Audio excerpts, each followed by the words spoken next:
Y bien, estamos entonces con Paulina Fachín, coordinadora del Comando Simón Bolívar en Lima. Paulina, ¿qué tal? Buenas noches. ¿Cómo estás, Jaime? Gracias por la invitación. No, gracias por venir. Bueno, hemos visto algunas imágenes del diálogo del día de ayer. Es un proceso, se supone que el martes se reanude, en fin. ¿Cuál es tu impresión, tu apreciación acerca de este diálogo? ¿Es un diálogo que, digamos, va a conducir a algún resultado? ¿Es un diálogo positivo? ¿O, digamos, es una suerte de farsa, como señalan algunos? ¿Cómo ves el asunto? Bueno, el día de ayer lo que pudimos ver fue un diálogo donde la oposición lo que se sentó en una mesa fue decirle unas cuantas verdades al gobierno venezolano, como el incumplimiento de la Constitución permanentemente, la violación de los derechos humanos, que tiene presos políticos, que tiene un mal manejo de la economía, que necesitamos una ley de amnistía para los presos políticos, entre unas y otras cosas. Y la respuesta del gobierno también fue la misma, decirle lo que ellos consideran que debían decirle a los personeros que allí se encontraban de la oposición, como que tenían que aceptar que habían perdido las elecciones, como que tenían las llamadas guarimbas en la calle y que eso era un proceso violento, cuando sabemos que en Venezuela lo que se está llevando a cabo es unas manifestaciones pacíficas iniciadas por los estudiantes. También vimos una gran ausencia muy importante en esta mesa de diálogo, que fue la de María Corina Machado, la de los estudiantes, que para muchos venezolanos resulta esencial que se converse con los estudiantes, pues ellos son los que han iniciado estos 2 meses de luchas.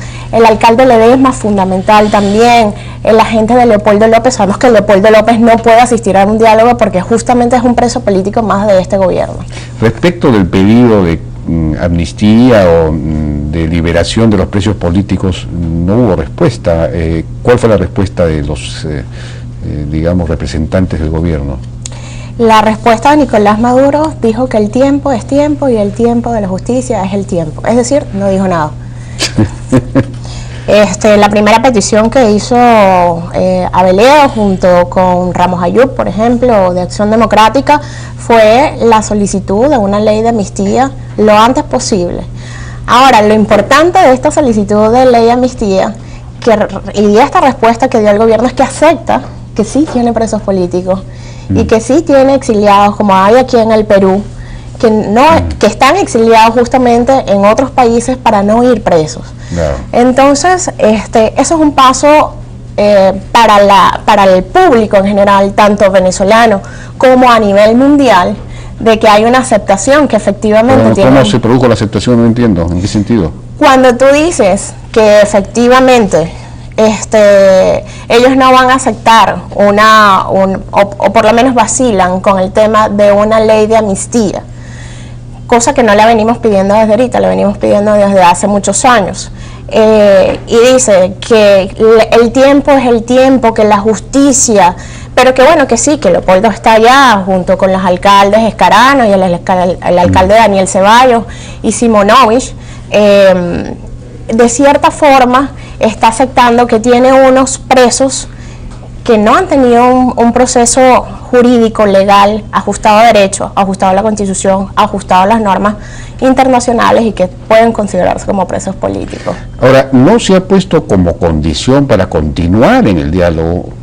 que se dé la ley de amnistía o que se libere a los presos o que se, digamos, interceda ante la justicia para que liberen, para que el tiempo de la justicia no sea, digamos, infinito o indefinido?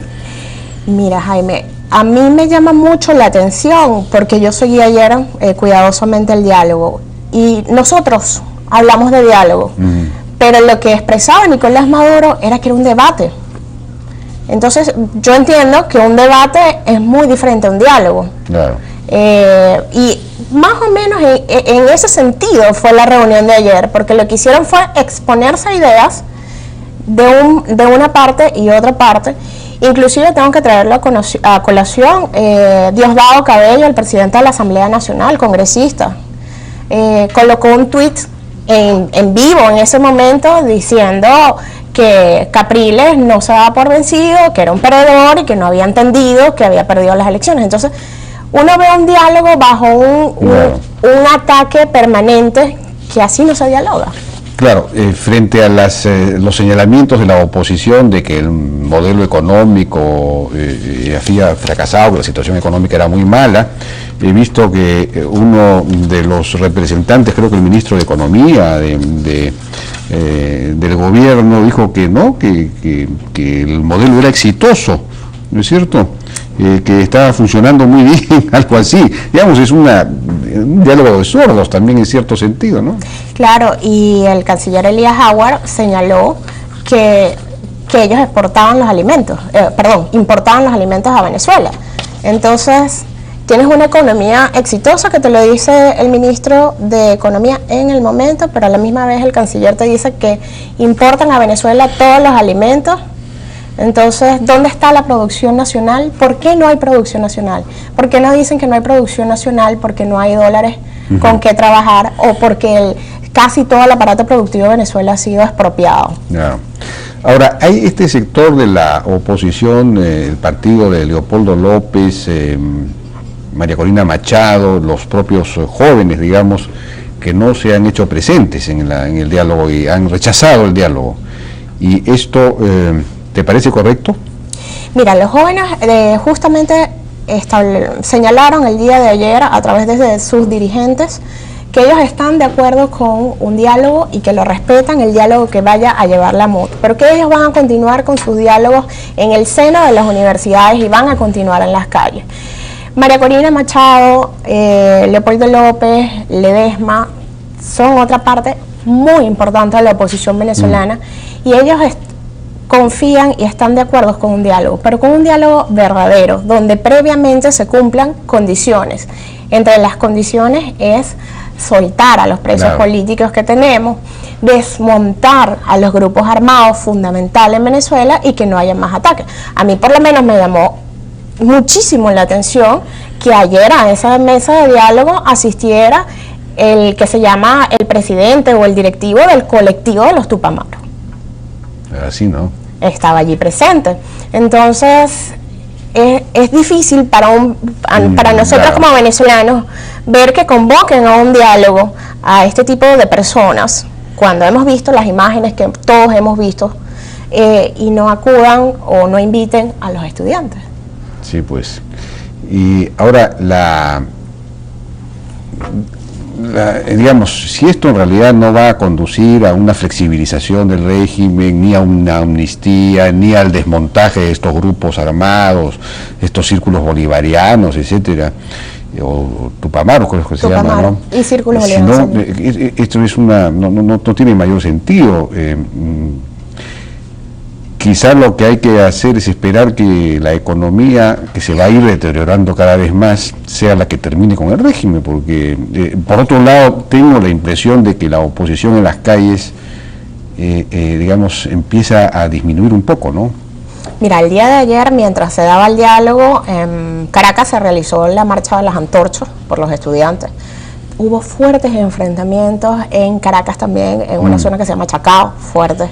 Ha iniciado la cruzada andina, que van caminando, me imagino que les recordará algo acá en el Perú. Claro. Han salido caminando desde los estados andinos, recogiendo y uniéndose más y más gente para ir hasta Caracas caminando. O sea, el día de ayer en Valencia amaneció en disturbios. Ayer hubo en Valencia 10 detenidos, amanecieron quemando gandoles, camiones y autobuses, protestando por la falta de alimentos en la ciudad. Entonces, Venezuela no se ha calmado. Obviamente, si la situación económica se agrava y empieza a perjudicar seriamente a los sectores populares que han sido, digamos, el sostén del gobierno de Maduro o del chavismo, lo que va a ocurrir es que esos sectores van a empezar a protestar, ¿no? Y ahí sí sería el fin del gobierno. Fíjate, Jaime, que hay una percepción que ha querido montar el gobierno a nivel nacional e internacional, que es que estos sectores no están protestando.